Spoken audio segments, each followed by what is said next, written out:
দেখতে দেখতে একদিন শুনবেন আপনাদের এই পরিচিত আনিসুর রহমান আশরাফি, যে আপনাদের গ্রামে আসতো, বয়ান করত, হঠাৎ একদিন শুনবেন সেও নাই,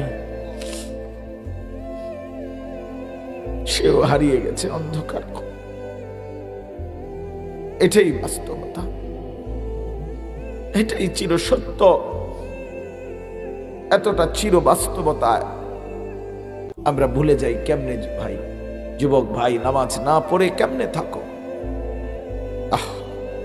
মুসলমানের বাচ্চা তুমি, তুমি হিন্দুর সন্তান না, তুমি ইহুদির বাচ্চা না, তুমি খ্রিস্টানের বাচ্চা। কেমনে নামাজ না পড়ে, কি দেখতে দেখতে, কি করতে করতে জীবনটা, দিনটা, রাতটা শেষ করে দিলাম। আহারে আফসোস, আমার বড় আফসোস লাগে। একটা সুস্থ সবল 16 বছরের, 14 বছরের, 18 বছরের ছেলে মেয়ে কি কারণে, কি বুঝে একটা সেজদা দেয় না, এক ওয়াক্ত নামাজ পড়ে না? আরে বোকা রে, তুই কেমনে এত বোকা হইল? কি কারণ থাকতে পারে? কি অতিরিক্তটা তুমি পেয়ে গেলা? কি এমন সুখ পাইলা, কি এমন স্বাদ পাইলা, কি এমন আনন্দ আর মজা পাইলা যেটা আমরা কেউ পাইলাম না? যে মজার, যে সুখের জন্য তুমি তোমার আল্লাহকে ভুলে গেলা, একটা সেজদা দিলা না, এক ওয়াক্ত নামাজ পড়লা না। আরে জানোয়ার, তুই কেমনে ঘুমাইবি? জানোয়ার, এই হাইওয়ান, কেমনে ঘুমাইবি? আরে নাফরমান, কেমনে ঘুমাইবি? তোরে যদি ঘুমের মধ্যে ফেরেশতা লাথি মারে, তোরে যদি ঘুমের মধ্যে ফেরেশতা মাথা তুলে আসার মারে,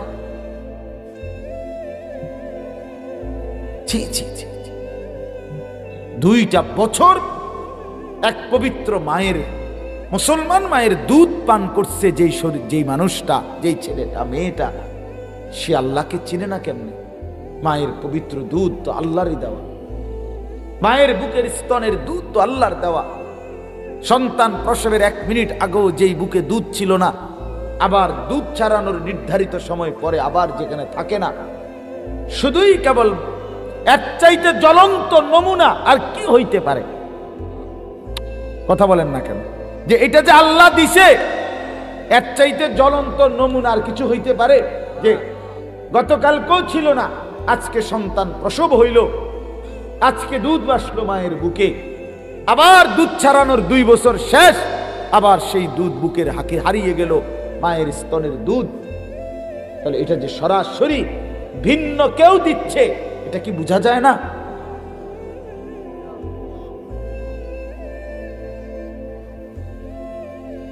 সেই পবিত্র মায়ের দুধ 2টা বছর, 1 দিন 2 দিন না, যে সন্তানটা গ্রহণ করলো আল্লাহর, সেই তুমি কেমনে নামাজ পড়ো? এই ছেলে, তোমারে বলছি, সাদা চাদর পিছনে চাইও না, তোমারেই বলছি, বেটকাইও না, অপদার্থ। জিন্দেগি শুধু খিচুড়ি না, জীবনটারে খিচুড়ি বানায় ফেলছ।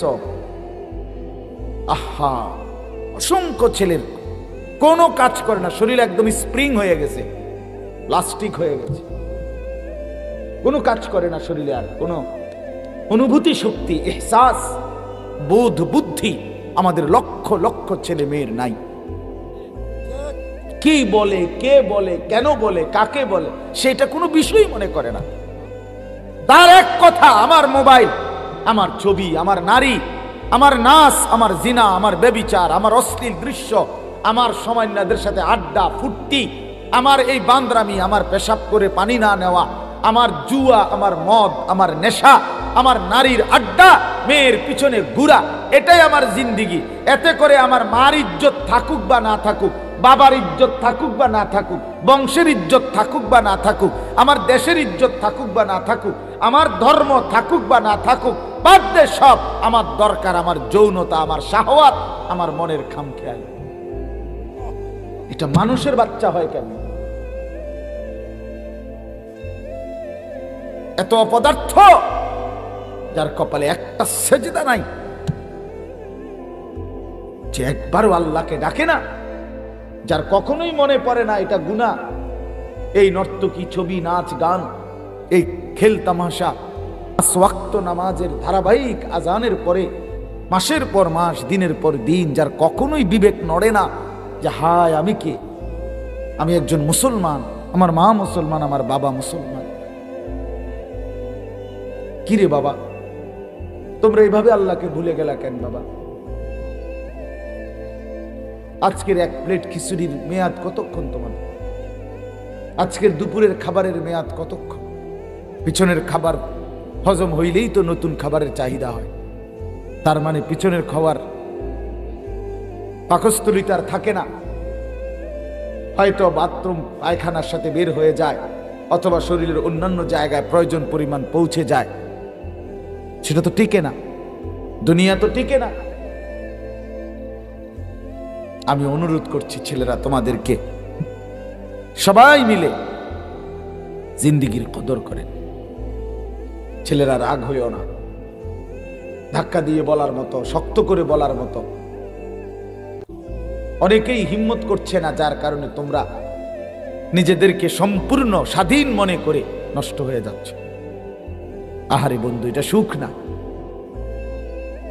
আমি প্রতিদিন বলি, মনে করেন ওই কোনায় আগুন লাগছে, আগুন জ্বলতেছে, একটা ছোট ছেলে যদি 8 বছরের ছেলেটা যদি 1 কদম 2 কদম করে ওই দিকে যায়, আগুনের দিকে, কিন্তু আমরা এতটি মানুষ দেখার পরেও কেউ তাকে বাধা দিলাম না, কিচ্ছু বললাম না, তার মাও বলে না, তার বাবাও কিছু বলে না, এ সমাজের কেউ আমরা কিছু বললাম না। আমরা দেখতেছি সবার সামনে ছেলেটা 1 কদম 2 কদম করে করে ওইদিকে যাইতেছে।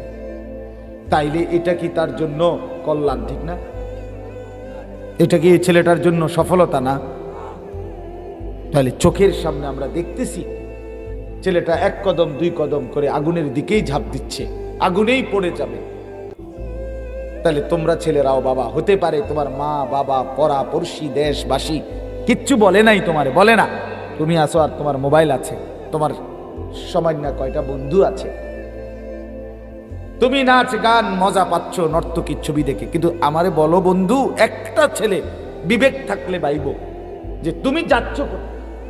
আচ্ছা ঠিক আছে, কেউ বললো না আর কি, কিন্তু তুমি যাচ্ছ কোথায়?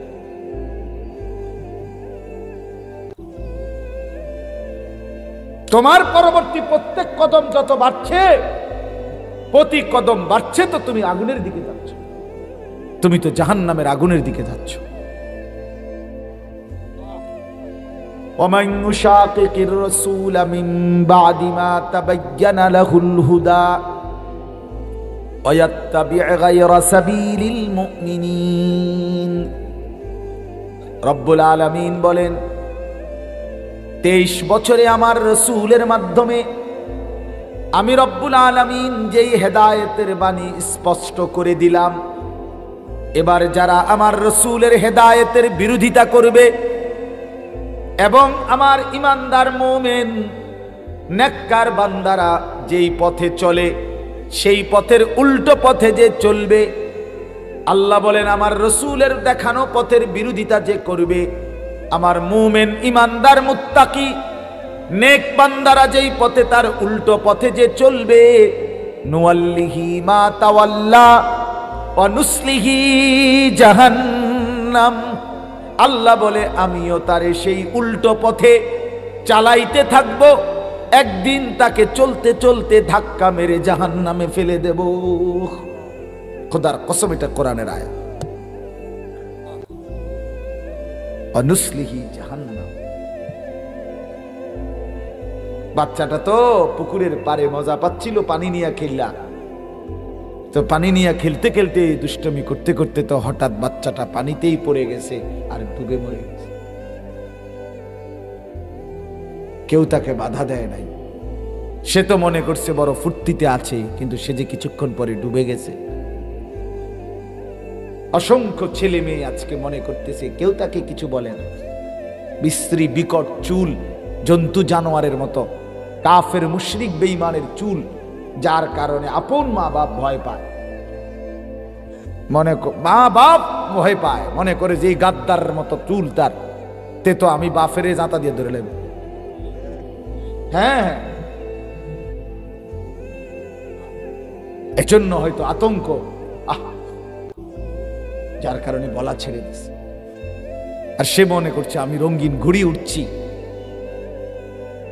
কিন্তু এর পরিণতি কোথায়? এর শেষ কোথায়? প্রতিটা মিথ্যার শেষ কোথায়? প্রতিটা চুরির শেষ কোথায়? প্রতিটা সুদের টাকার শেষ কোথায়? প্রত্যেকটা নাচ গানের শেষ কোথায়? খোদার কসম নবী বলছে ইন্নাল ফুজুরা ইয়াহদি ইলান নার, প্রত্যেকটা গুনাহ টেনে নিচ্ছে জাহান্নামের। কিসের দিকে বলেন না রে বাপ?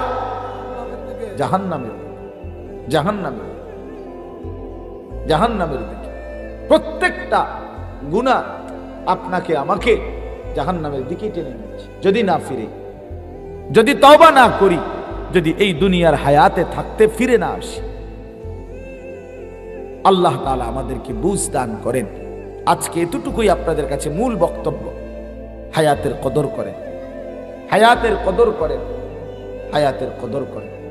আমি প্রত্যেক দিনে কয়দিন টানা বলতেছি বাবা, সবাই মনোযোগ দিয়ে শুনেন এই 10টা মিনিট কথা। হায়াতের কদর করেন। আমাদের জীবনটা ওয়ান ওয়ে রোড। আধুনিক যে রাস্তা, আধুনিক রাস্তার নিয়ম হলো ওয়ান ওয়ে। এই যে 4 লেন রাস্তাগুলো, যেমন আপনি এদিক দিয়ে গাড়ি নিয়ে ঢুকছেন, এবার আপনার কাজ হইল আপনাকে শুধু সামনের দিকেই যাইতে হবে, এদিক দিয়ে, এদিক দিয়ে আবার পিছাই থাকতেন না। কথা বুঝছেন নি? আপনি যদি আবার পিছনে আসতে হয় তাহলে আপনার এই ইউটার্ন নিয়ে এদিক দিয়ে আইতে হবে, নাকি এদিক দিয়ে আসা যাবে? আর না, আমাদের এইসব রাস্তা না, ওই যে বড় রাস্তার কথা বলতেছি, ওয়ান ওয়ে রোড যেগুলো, ডিভাইডার ওয়ালা রোড যেগুলো, যেগুলোর মাঝখান দিয়ে কি আছে? আইল্যান্ড আছে, ডিভাইডার আছে, এগুলো ওয়ান ওয়ে রোড। ঠিক ছেলেরা এমনি শোনো বাবা, মোবাইল এটা বাদ দাও, এটা বাদ দাও, এমনি শোনো, এমনি শোনো, 10টা মিনিট এমনি শোনো, মনোযোগ দিয়ে, ভালো হবে। নামাও বেটা, এবার হাসো বেটা, বেওকুফ কোথা।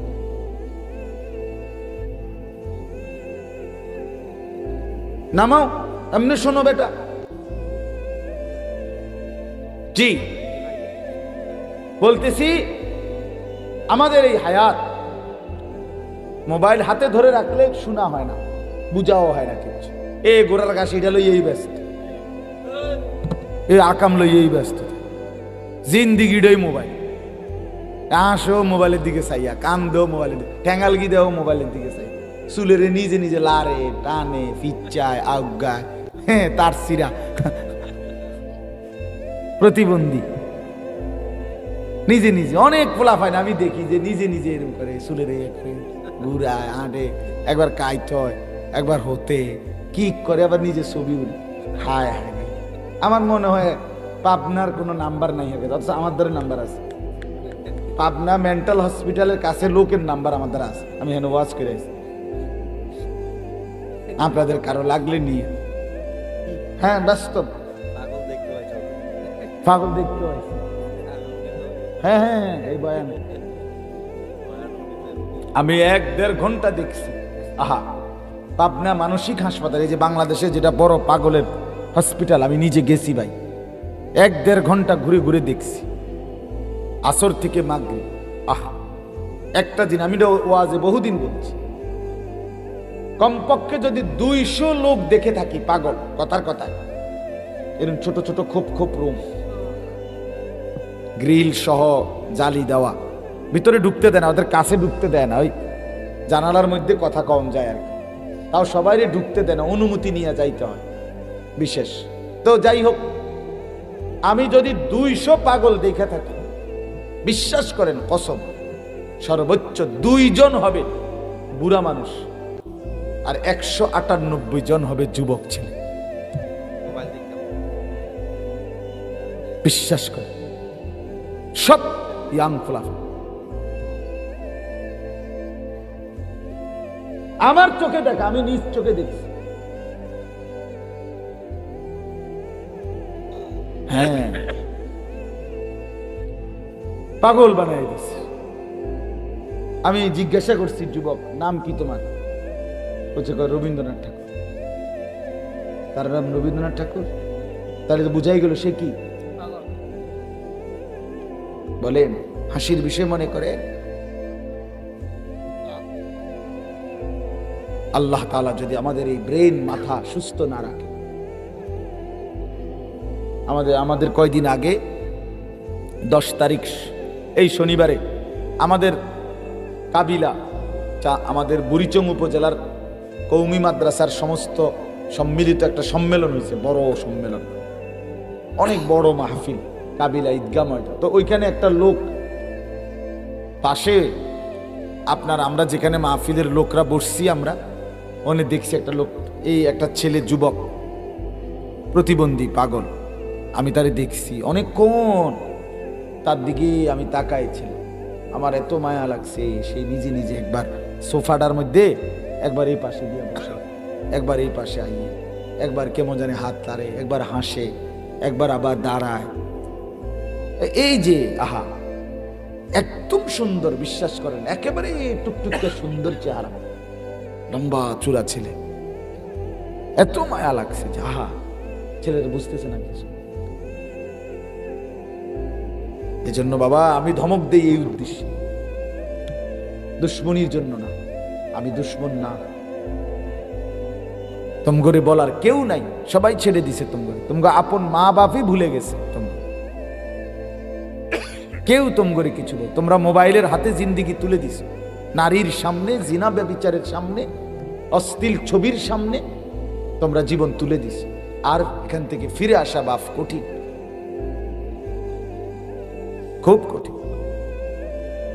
এই জন্য বললাম, আমার যে কথাটা ছিল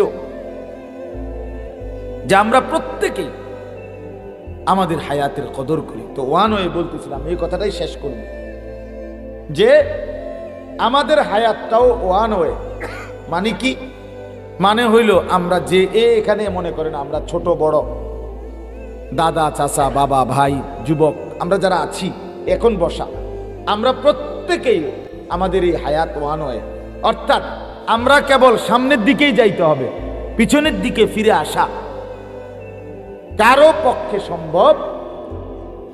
ইউটার্ন লইলে হইতো না, এখানে ইউটার্নের কি নাই সিস্টেম। আপনারা আমরা কেউ একটা ছেলে বলো বা একটা বাবা বলে আজকের দুপুরে আমরা আর ফিরে যাইতে পারবো? গতকালকে আমরা আর ফিরে যাইতে পারবো? এটা ওয়ান ওয়ে, একমুখী রাস্তা, এখানে শুধুই সামনে যাইতে হবে, পিছন ফিরতে পারবেন। যুবক ভাই, তুমি সামনে যাইতে হবে, হয় তুমি আরো কিছুদিন হায়াত পাইয়া বুড়া হবা, আর নয়তো তুমি হয়তো এখনই কবরে চলে যাবে। মুরব্বী বাবারা, আপনারা হয়তো আর কিছুদিন হায়াত পাবেন, আর নয়তো কবরে চলে যাবে। আমার দেখা চলে গেছে, এই তো জিন্দেগি। তাহলে আমরা ওয়ান, আমাদের হায়াত একবারই, আমাদের রাত একবারই, আমাদের দিন একবারই, আর আসবে আর আসবে না। আমরা যেন প্রত্যেকেই এটা বুঝতে শিখি। প্রতিটা দিন আমরা কিতাবে পড়ছি, প্রত্যেকটা দিন যখন শুরু হয় এবং রাত যখন শুরু হয়, তখন শুরুতেই, দিনের শুরুতে, রাতের শুরুতে ডেকে বলে, দিন ডাকে, রাত ডাকে মানুষকে, হে আল্লাহর বান্দা, আমি একবারের জন্যই এসেছি, আর আসবো না, আমারে নষ্ট করো না, কদর করো। রাতও বলে এটা, দিনও। আবার যখন শেষ হইতে লাগে রাত বা দিন, মনে করেন আসরের পরে মাগরিবের আগ টাইমে দিন শেষ হয়ে যায় না, সূর্য ডুবে যায়, ঠিক কিনা বলেন? আবার সুবহে সাদেকের সময় সকালবেলা সূর্য উঠার আগে আগে রাত শেষ হয়ে যায় কিনা? প্রতিটা দিন যখন শেষ হইতে লাগে, রাত শেষ হইতে লাগে, তখন আবার সে ডাকে পৃথিবীবাসীকে, আবার ডাক দেয়, হে আল্লাহর বান্দা, আমি তো আর আসবো না বলছি, আমি তো চলে যাচ্ছি রে, আমারে বুঝি বিনা সেজদায়, বিনা আমলে, বিনা জিকিরে এমনে ছেড়ে দিলি? আজকের সারাদিনে ফজর জোহর আসর 3 ওয়াক্ত নামাজের টাইম চলে গেল বান্দা, একটা সেজদাও দিলি না, আমি বুঝি এমনি এমনি চলে যেতাম তোর জীবন থেকে, আমি দিন তো আর আসবো না। আজকের রাতে মাগরিবে এশা তাহাজ্জুদ কত লম্বা সময় চলে গেল। আহা বান্দা, সারাটা রাত মোবাইলের ছবি, নাচ গান, জিনা ব্যভিচারের দৃশ্য নাটক, সিনেমা, অথবা শুধু শুধু ঘুমায় ঘুমায় শেষ করে দিলা, একটা সেজদাও দিলা না। বলে এই জন্য আর আসবেন 13ই ফেব্রুয়ারি 2024 রোজ মঙ্গলবার। পৃথিবীতে আর কোনোদিন আসবে? আগামী বছরের 13ই ফেব্রুয়ারি তো 2024 না, ঠিক না? আগামী মঙ্গলবার তো আগামী মঙ্গলবার, কিন্তু সেটা তো 13ই ফেব্রুয়ারি আর আসবে। অতএব এটা বলার একটা শেষ উদ্দেশ্য হলো আমরা ভালো হওয়া দরকার। আমাদের এই হায়াত কাজে লাগাইলো, এটা নষ্ট করে দিল। এটা খানাই আমনের এদ্দুর, খাইলেও পারেন, হালাই দিলেও পারেন, আপনার বরাদ্দই এদ্দুরই বরাদ্দ। আপনি বরাদ্দ বাড়াইতে পারবেন। আর রিজকু মাকসুম, সবকিছু বন্টন করা তাকদীর নির্ধারিত। ইন্নাল্লাহা কাদ্দারা মাকাদির আল খালাইক, আল্লাহ পাক সমস্ত সৃষ্টির তাকদীর নির্ধারণ করেছেন আসমান জমিন সৃষ্টির 50,000 বছর আগে। একটা পিঁপড়া আমরা দেখি আমার সামনের থেকে পার হয়ে গেছে, এবারে টিপ দিয়ে মেরে গেছে, তার মানে সে আল্লাহ তাআলা তার হায়াত এখানেই রাখছে, ঠিক কি না বলেন? নাহলে আমার থেকে বাচ্চা গেল, এবারের থেকে পারলো না কেন? মৌত কার কাছে? নির্ধারিত। এতটুকুই বাপ। এজন্য আমি বলতেছি ছেলেরা, বাবারা, পর্দার আড়ালের মা বোনরা, মনোযোগ দিয়ে আমিও শুনি, আপনারাও শুনে। হায়াত নির্ধারিত, প্রতিটা মিনিট সেকেন্ড আর আসবে না। অতএব এখনই কাজে লাগা, সুযোগ থাকতেই কাজে লাগা। আর সুযোগটা কাজে লাগাবার, হায়াতকে কাজে লাগাবার, হায়াতকে দামি বানাবার, নিজের সময়কে দামি বানাইবার সবচেয়ে শ্রেষ্ঠ আল্লাহর পক্ষ থেকে সর্বশ্রেষ্ঠ একটা সুযোগ, মহা একটা সুযোগ, মাহে রমজান। বলেন আলহামদুলিল্লাহ। সেটা একদম সামনে, এই যে দেখা যায়, ওই যে চাঁদ উঠলো বলে, এবারে যে চাঁদ উঠবে এটাই রমজান, ঠিক না? আর দুইটা চাঁদ না, আর একটা।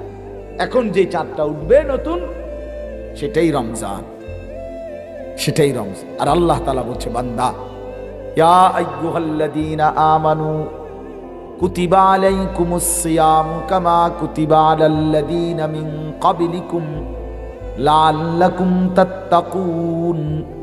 আল্লাহ বলে, বান্দা, আমি রব্বুল আলামিন তোমাকে রোজার বিধান ফরজ করলাম, তোমার পূর্ববর্তী ঈমানদারদেরকেও এমন রোজার বিধান দিয়েছিলাম। যদি প্রশ্ন করো, বান্দা কেন দিলাম রোজা, কেন থাকতে হবে উপবাস, কেন 12 ঘন্টা 14 ঘন্টা লাগাতার 1 মাস খাইতে পারবা না, পান করতে পারবা না, হালাল পবিত্র স্ত্রীর সাথে মেলামেশা করতে পারবা না, নির্ধারিত সময়টা কেন? আল্লাহ রব্বুল আলামিন বলেন, লাআল্লাকুম তাত্তাকুন। তুমি তো মুসলমান, তুমি তো মুমিন, আমি যে তোমাকে জান্নাত দিতে চাই বান্দা। আর জান্নাত পেতে হলে ঈমানের সাথে সাথে, মুমিন আর মুসলমান হওয়ার সাথে সাথে আরেকটা জিনিস লাগবে, সেটা হলো তাকওয়া। তাকওয়া, মুত্তাকি হইতে হবে। আল্লাহ বলেন, ওয়াদা দিচ্ছি বান্দা, একটা মাস রমজান আমি আল্লাহর কথা মতো ঠিক ঠিক মেনে চলবা, যেটা করতে বলেছি করবা, যেটা ছাড়তে বলেছি ছাড়বা। আমি আল্লাহ ওয়াদা দিলাম, মাস শেষে আরেকটা চাঁদ উঠাইয়া তোমারে মুত্তাকি ঘোষণা দিয়ে জান্নাতি বানায় দেব।